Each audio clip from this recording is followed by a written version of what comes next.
Okay, In Search of the Cosmic Wow, Chapter 1, A Message from God. It all started one day with a message from God. Quote, "In the beginning man made God in his own image, yea, made we him. And man looked upon such as he had made and knew it was good. And if such as that needed improvement, well, there was time, we could work it out. Yea.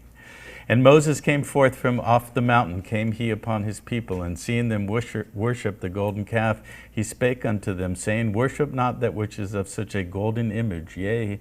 And the prophets heard his words, and wrote them thusly, Go forth, saith the Lord, and multiply thy prophets, that the word shall earn interest, and yea, shall such interest compound daily. And knew they not that the roof of such a house was made of straw, but went forth they, and the wine did flow, and well, there was time for improvement, yea.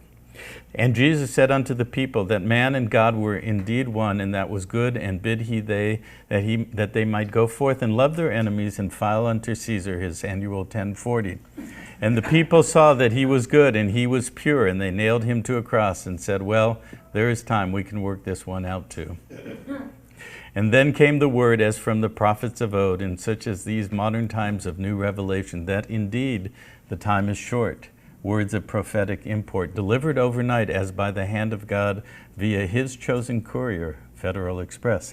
And such words, though ringing throughout the land with yea, film at 11, were heard not by the masses, and fewer still heard this command from on high, save for his chosen messenger, quote, Seek ye first the cosmic wow, and all else shall pale by comparison, and indeed the time is now. At the bottom of the page it was signed, God.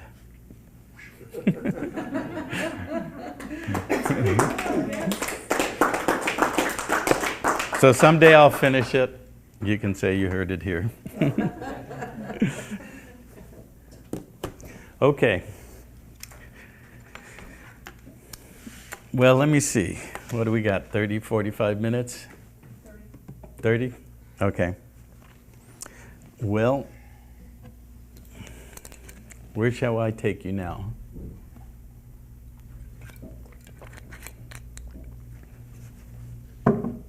Well, as we skip forward a little bit, we went into the consolidation of the Holy Roman Empire, and its beginnings, of course, was the consolidation of the New Testament, which took place in around 325 AD in something called the Council of Nicaea. Anybody here not familiar with that? I'm sure most. No, familiar we are. Yes, you are familiar. Not familiar. Who's not familiar with that? Okay. Well, Constantine, who was the Roman emperor, decided to consolidate and integrate all of the religions into one state religion. Okay? And so he took all of the elements of all of the Roman gods and systems, symbology. He took the basically what he was it was time for him as one of the cult of Aton to consolidate into the Western Judeo-Christian binding of the law into one monotheistic system, Judeo-Christian, and integrate all of the symbology, the representations, the astronomy, the astrology, everything. And he had a little party called the Council of Nicaea where they decided how they would put the Bible together. And that was the birthing of Christianity, based on everything that we've been going through all day. And so between 325 and approximately 800, Rome consolidated itself. Even though Rome itself as an empire apparently collapsed, Western Rome collapsed in 473 AD, and Eastern Christendom in Rome, based in Turkey, with the capital in Constantinople, named after Constantine, maintained the Byzantine Empire for approximately another 1,000 years. That was then replaced by the Ottoman Empire, the Ottoman Turks, and they basically emerged, consolidating Islam and creating the polarity between Islam and Christianity, which then went on into the last 550 years. A lot of very fascinating history. We're not going to have time to go over as far as all of that stuff, but the key is that the Roman Empire then segued into the Holy Roman Empire. The Roman Empire never went away. It then became the Holy Roman Empire and exists still today. And it has the tripartite 3 city-states in the structure that I talked about earlier. And of course, the seat of the new Roman Empire is in this place called the Empire State, New York State, right? We're going to cover more detail about how that all relates to money and banking and the modern U.S. system. And of course, it was commemorated by the raising of the Beltane pole, the maypole, called the Empire State Building, which was consecrated or christened on May 1st, as I mentioned earlier. So you have the raising of the maypole on May 1st, then you have the construction of the Twin Towers, the 11, the 2 pillars, that was destined and preordained to, as I said in the beginning of the day, now you see it, now you don't. To lock into the modern psyche of the entire planet and human race, that concept of the twin pillars dissolving and then basically becoming hardwired into our whole consciousness and then kicking off what we've seen in the last 10 years. So the Merovingian line became the Carolingian line, became the monarchical crowned royal lines throughout Europe, and included and retained the aristocracy. Modern banking started emerging in the 1100-1200 period, and what 2 major things occurred. One was the founding of a sect called the Knights of the Temple, commonly known as the Templars, that started in, well, first of all, we have in the year 1066, William of Normandy conquering that area in southern England or southern British Isles and establishing on the Thames River a little town called London, which had already been there and templated for 2,300 years. Londinium. Right. London, Loon Daon, the light of the light. And everything I talked about earlier, that was 1066. 33 years later, there's that magic number, 11, 22, 33. We just saw the 44, and you talk about it as numerology. They call it the master number based on the 2 pillars, number 11. The 11 being what we've been seeing all day, the 22 based on the 22 Hebrew letters, the 22 arcana of the tarot deck. Then you have 33, the 33 degrees of the Masonic system. You have Jesus supposedly doing his work from the age of 30 to 33, which is all symbolic, Masonic symbology. The human body has 33 vertebrae. So it's the rising of the consciousness from the root chakra during the initiations all the way up the vertebrae. And when you reach the 30th vertebrae, you enter the head, because the last 3 are in the neck. So it has nothing to do with his public ministry. It has to do with the initiation rising to the head and going through those last 3 degrees and becoming a 33-degree Mason, which is not the end. That's the beginning of the true initiates. There's numerous other hidden degrees that go beyond that. And then, of course, we have the 44, the 2 pillars again in those 2 squares that I started with, and Obama bringing the 2 lines together, the Nubian Royal Imperial line and the Caucasian Rothschild Covenant line of the Davidic line.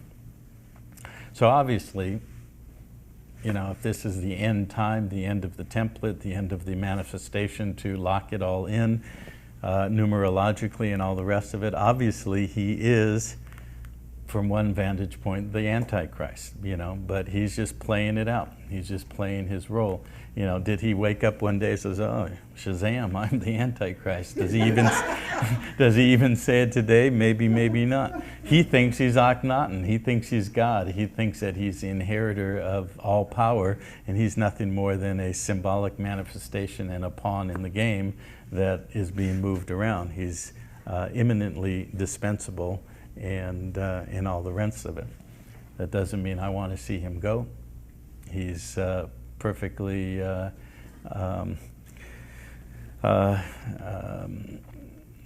the right word? Has the same right to life as anybody else. Don't take what I said, for those of you on the viewing audience, as if I am saying anything other than what the symbolic, energetic construct is. Like all of those numerologies, 70% of this population voted and 11, and did somebody pre-plan that? No, it's a crystallization of the outward picturing of all of this construct that we all collectively have been hardwired to manifest over thousands of years, to fulfill this thing, to birth this template of the final crystallization of our complete imprisonment in eternal slavery. So, in effect, we're all pawns in the game, but we're all masters in the game too. We created it, we can uncreate it, and we can recreate it any way we want, which I'm going to get into more tomorrow. So,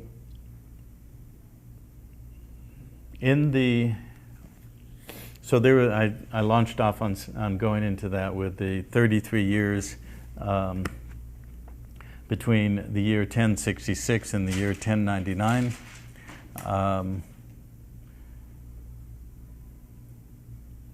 And in the year 1099 was the first crusade.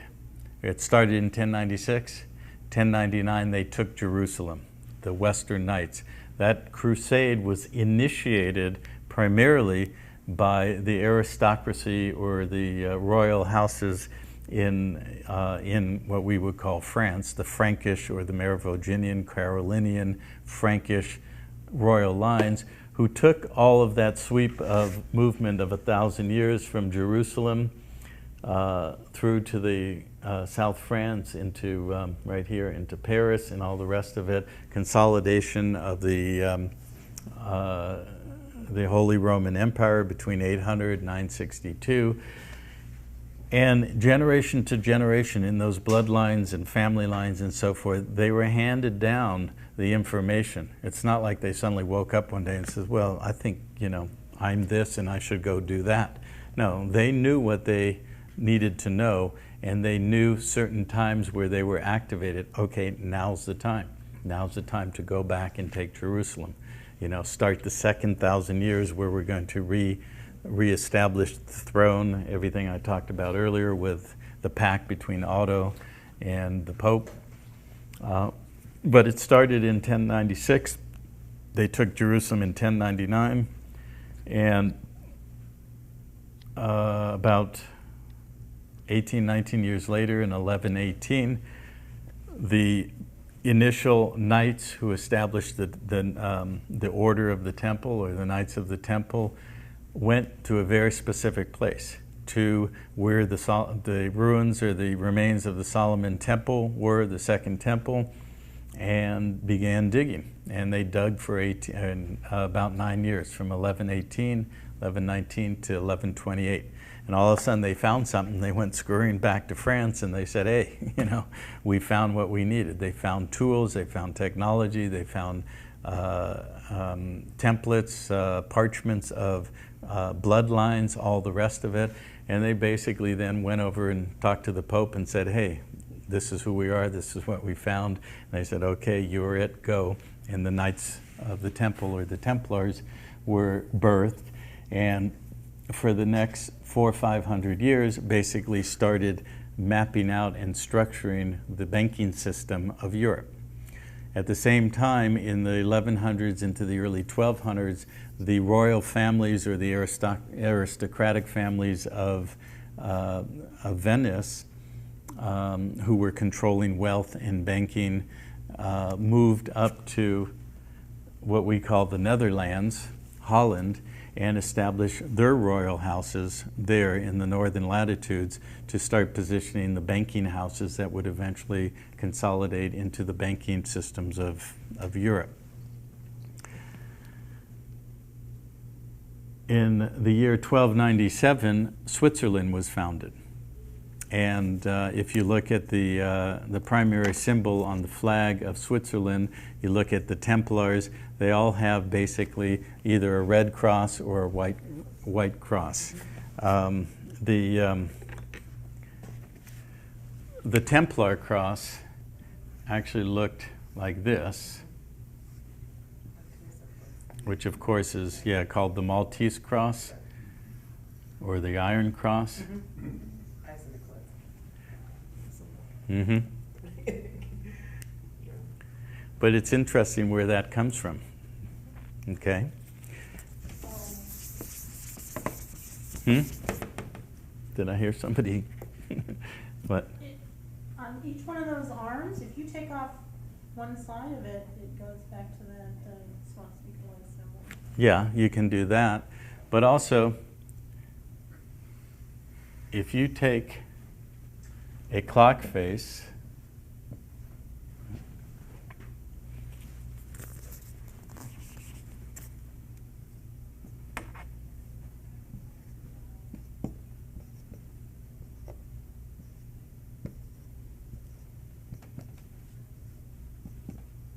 oops, I'm ahead of myself, 10, 11. Okay, roughly speaking. And let's say you did another circle and you went 13, 14, 15, 16, 17, 18, 19, 20, 21, 22, 23, 24, and you took the most unique mathematical construct called prime numbers, and you mapped the prime numbers. What you would notice is that other than the first three numbers, 5 is a prime number, 7 is a prime number, 11 is a prime number, 13 is a prime number, 15, 3 and 15 are prime numbers. I'm kind of getting it distorted, but if 17 is a prime number, 19 is a prime number, 23 is a prime number, basically it starts mapping out. You can see the two flares there, and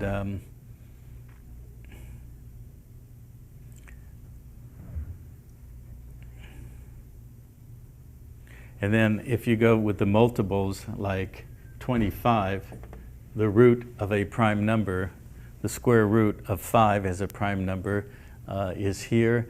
And basically, I'm kind of screwing it up, but basically if you map it, if you do it graphically in a computer, you end up with the 4 bars of the Templar cross. What's the significance of that? Well, we're all basically a prime number. What's the nature of a prime number? It's only divisible by 1 and itself. Okay?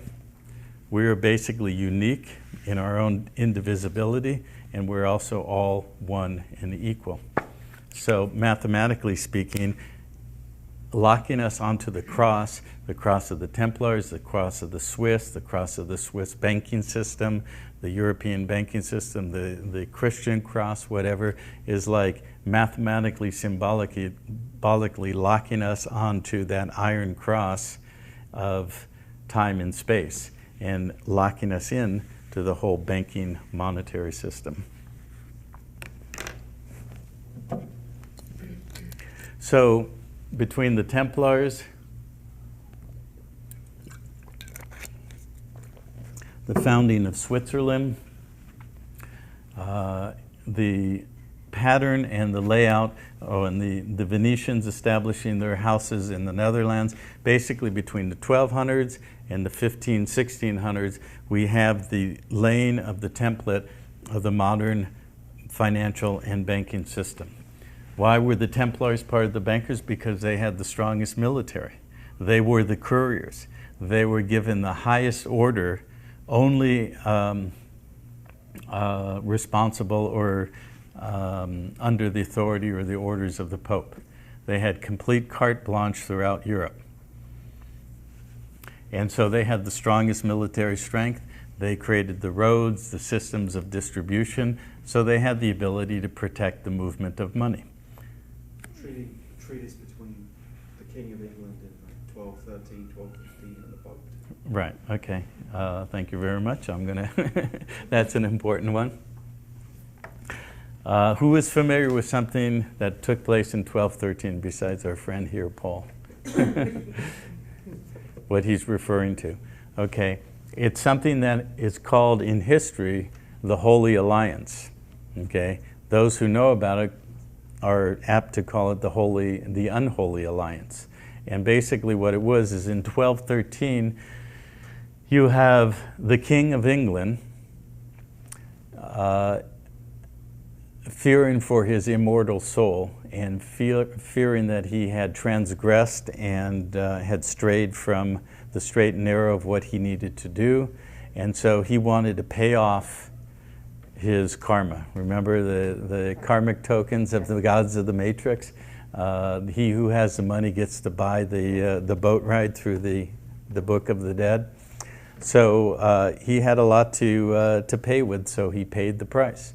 The price he paid was irrevocably and unconditionally signing off all rights, title, inheritments, and claim to his crown and his lands and his heritaments to himself and his successors. He took the crown of England and he basically gave it to the Pope. Okay. What's his king's name again? John. King John? Okay. An interesting name, John. Okay. Do you know where the name John comes from? John the Baptist, King John? You remember this name? That's the wrong one. I keep using that. Jonas? John. Okay. So when energetically and metaphorically and so forth, we were dismembered as we started with and moved out of grounding into the root chakra, Anu, Janu, Janus was put in place. Okay, and so that energetic John the Baptist being beheaded and dismembered, and then the raising of the artificial phallus, the obelisk, and the capital, the head, etc., you will see John recurring many places geographically and otherwise. In fact, in every key place on every continent, the root chakra is named John. Johannesburg, basically John's town, right? Yes, it is. Okay.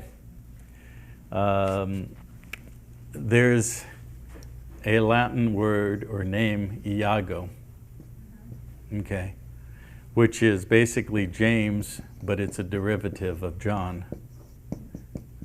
Okay? So when James, Saint James in Latin is Santiago, it's not very well written. Sant Iago. Okay?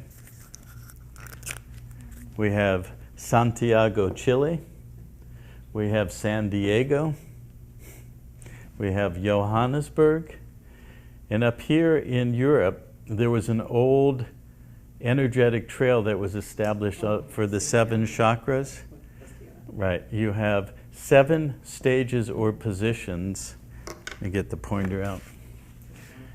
That were actually physically walked for hundreds and thousands of years as initiatory steps to integrate, similar to the 7 chakras up the Nile River, there were places in Europe that the so-called pagans, which were not pagans, the Druidic colleges, knew that there was also a process in the physical geomantic energetics of the planet and the positions that they determined were places where the initiation into each of the chakras, grounding in, would take place. So then when the Catholics took over Europe, they put cathedrals on every one of those. Okay, who built those cathedrals? The Templars. Okay, and so those 7 places were in western Spain, right about there, a place called Santiago de Compostela. Okay, St. John at the root chakra, Santiago. Again, John and Johnson. Remember the Johnson? Pardon? It starts in northern France, coming into. Well, no, it starts in southern Spain at Santiago, then it goes to Toulouse, Yes, right there, if I could hold it steady. Then the third one is Orleans, and that's an important, we're going to revisit Orleans tomorrow. The fourth one is Chartres Cathedral. The fifth one is Notre Dame in Paris. The sixth one is Arien, A-R-I-E-N, in Normandy on the coast.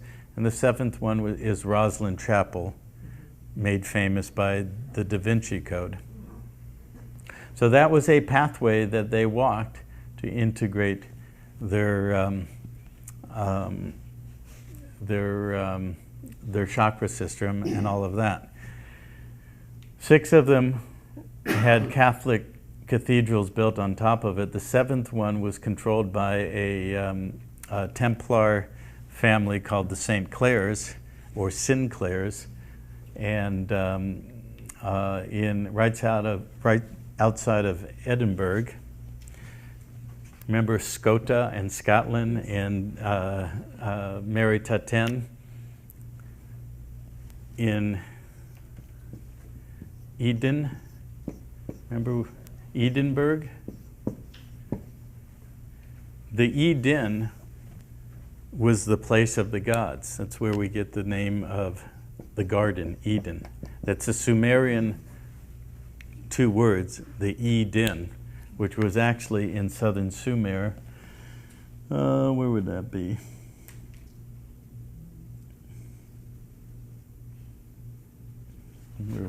Iraq.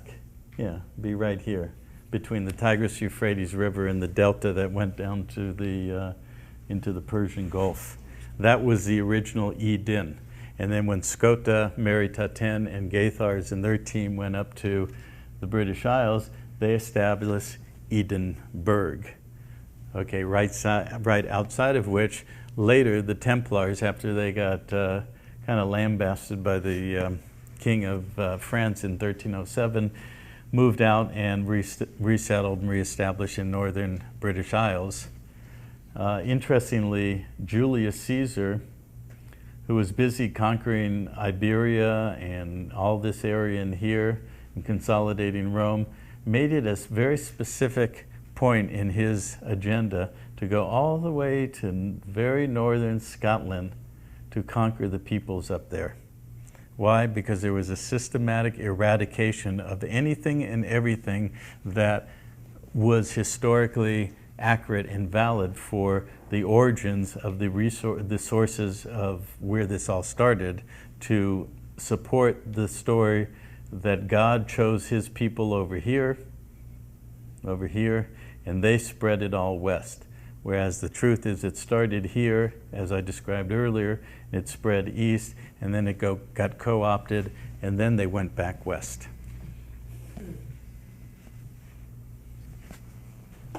So back to Jonas, Santiago, we have these points: Johannesburg, Santiago, San Diego, which is the English variant of that, or the Spanish, and the creating of replication of this same 7 chakra system. Again, to close the 7 seals, to lock it in, and to lock us in and control us through controlling the body. Now, of course, they're going into the end game of just completely breaking down and degrading the biological genetic system of almost all of the humans on the planet through everything we know about, chemtrails, fluoride, et cetera, aspartame, all of it. It's to break the body down so that we don't integrate with the body, because we've been all for thousands of years going out, looking for heaven, going out, leaving the body. Now they're breaking the body down and trying to eliminate the mass of the population so that they can consolidate their grand game plan at the end of time. Right? Are we going to let them do it? No. No. Well, no. What's our time?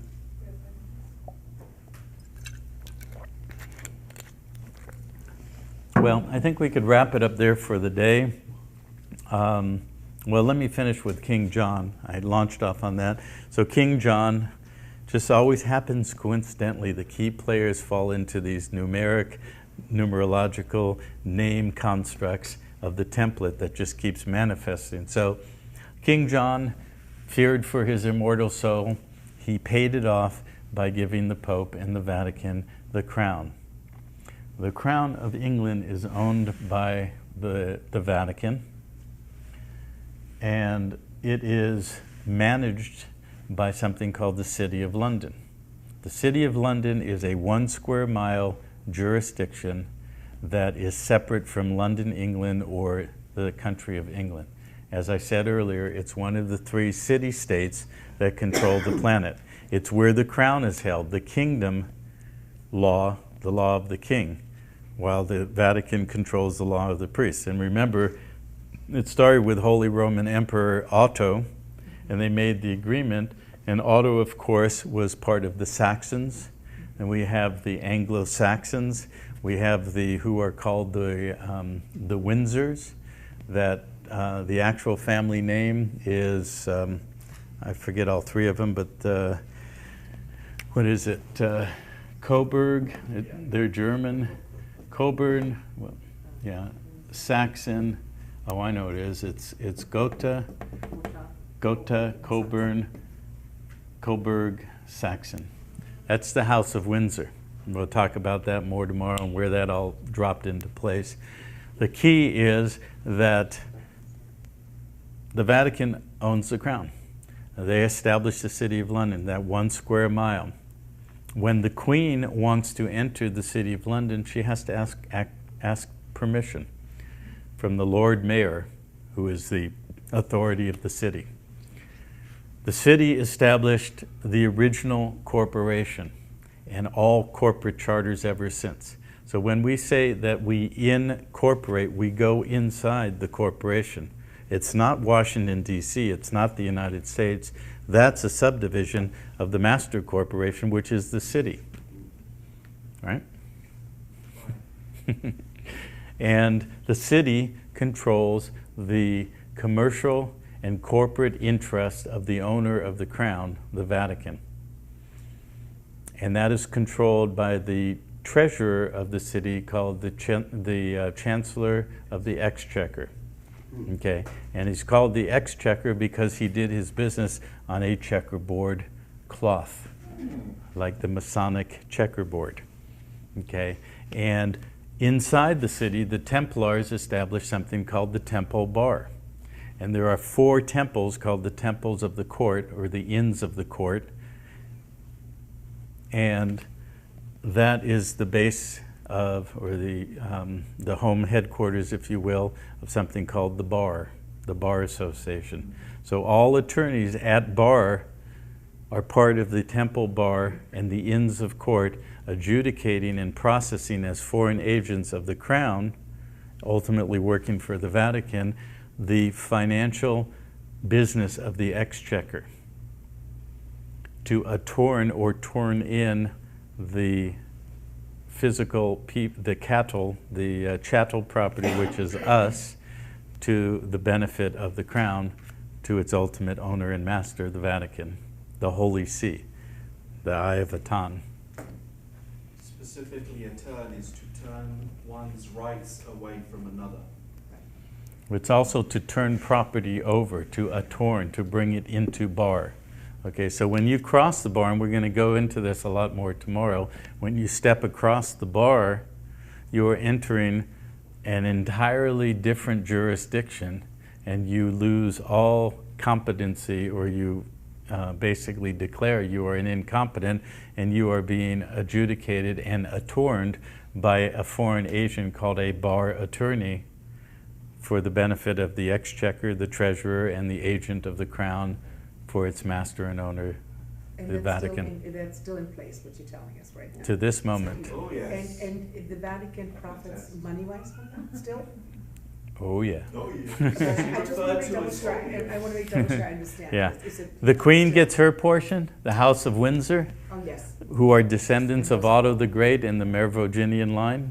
Mhm. The Crown gets its portion, the city gets its portion, and the Vatican takes its portion. And the various agents, including the Rothschilds and all the rest of it, we're going to get into all that tomorrow. But that's basically the setup, going back from where we started to the basic foundation of the banking system and the kingdom and the crown. And in law, what's considered the highest jurisdiction or body of law is called canon law. Okay, yes, I know. Okay, With that. the canons of the church. Next is kingdom law. Okay, do you know where the word canon comes from? Well, there's a goddess from Asia called Kuan Yin, the goddess of mercy and compassion, out of which we get canyon. In Egypt, the canyons are where the crocodiles lived, where they honored that energetic. They harvested the mesa, the fat of the crocodile. And did I make that clear earlier when I talked about the mesa, that it's the fat of the crocodile Yes, the fat of the crocodile. that they used as the anointing oil for the initiates? Pardon? I just read this somewhere yesterday. Yeah. So it comes from Kuan Yin, another feminine principle. Canyon, which in Spanish is spelled like this, with a little, whatever they call that thing. And then we have the word canon law. Yes. Again, it's the overlay of the masculine, the law of the priest, overlaying the feminine principle and turning it into binding laws. Okay, so you have canon law followed by kingdom law. Kingdom is who? The king, the crown. Okay? Then you have commercial law. Law mercantilius. Commerce. You have Vatican City, you have City of London, and you have Washington, D.C. So how is the city of London owned for the crown owning the United States? We'll get into that tomorrow. Okay? Ken, you should mention what territory the King of England owned at that point in time. Yes. In 1230. I don't know, so tell me. Well, it was France and part of Germany right at that time. Yeah. They invaded in 1066 from France. From France, and they came right, across. yeah. So it wasn't just England, it was the territory of much of Europe. Right. Yes. And then you have and there's other things that happen. You have the rebellion of the French during what was called the 100 Years' War with Joan of Arc, that was finally settled, and, the re-implementation of what you're talking about, so that the crown of England, the King of England, is also the King of France, even though you have the Frankish line, the Louis and all the rest of it. And there's some interesting things about that we'll talk about tomorrow. Remind me about that. Louis the 16th and the Sun King, the Dauphin, and all of that. Another interesting fact around that period, the Great Fire of London, 66. 1666, made way for the Corporation of London Square Mile, Yes. which is the enclave of the Vatican, and it's believed that was a false flag event, that the area, just happened to burn down was the slum of London at that time. So it was that square mile that then was turned into the Corporation of London. Right. And that is, there are borders, you know, what is it called, boroughs, or what is it called when you're in London? There's a city, in the middle of London, it's something called different when you move outside, still to the day. It's called the Corporation of London. You're right, exactly. But it's where all of the financial power is centred. Okay, that's. Yeah. Needle Street, the Bank of England. Fleet Street. The stock exchange. Right, and Fleet Street that controls the media. That's exactly where we're going to start tomorrow. Yes. I have a dumb question. I just saw the King's Speech. Yeah. I really liked the movie, but I did not know that the King really didn't have any kind of power at all, other than figuratively. Is this because of the transfer of power in 1310, where they gave the King away? In large part. So Parliament now orchestrates and manages the King, so they can't do that anymore. Well, the ultimate power and control That's that. is the city. Yes. The people of the city. Yeah. No, not the people.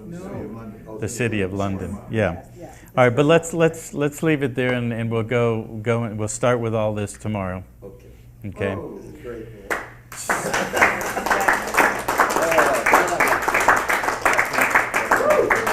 So, sweet dreams.